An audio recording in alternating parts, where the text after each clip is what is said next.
Now, you'll often see here at Glassnode, we use things that we call net position change.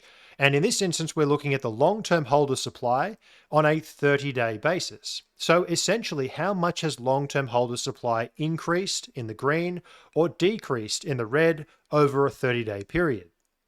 Now, it's really important to note that in order for a coin to become long-term holder supply, it has to age from 1 day to 1 week to 1 month until it finally gets to that 155-day or 5 month threshold.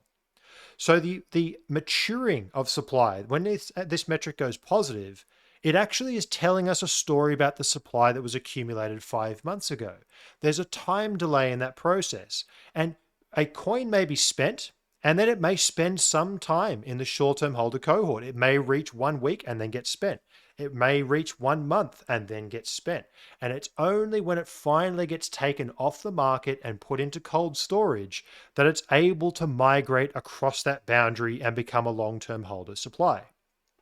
So what you'll often see is that long-term holder supply will increase during the middle of a bear market.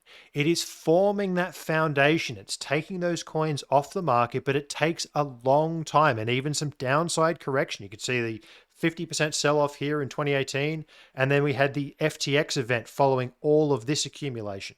So these things are a much more delayed response.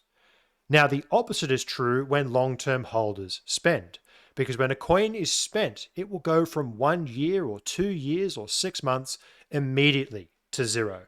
What we are essentially seeing when long-term holders spend is this is an immediate reaction.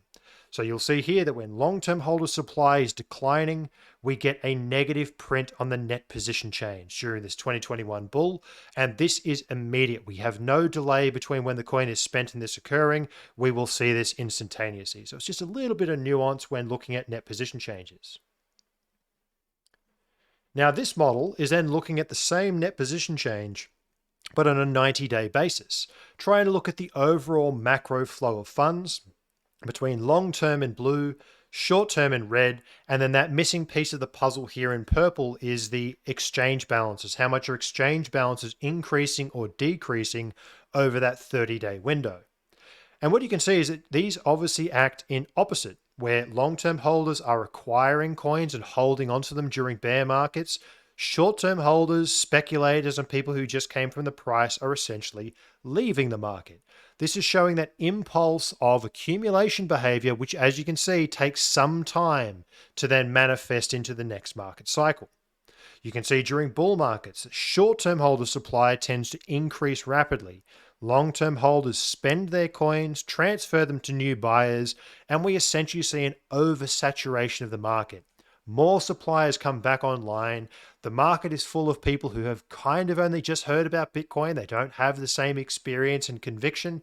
And this is essentially what forges the bear market that follows.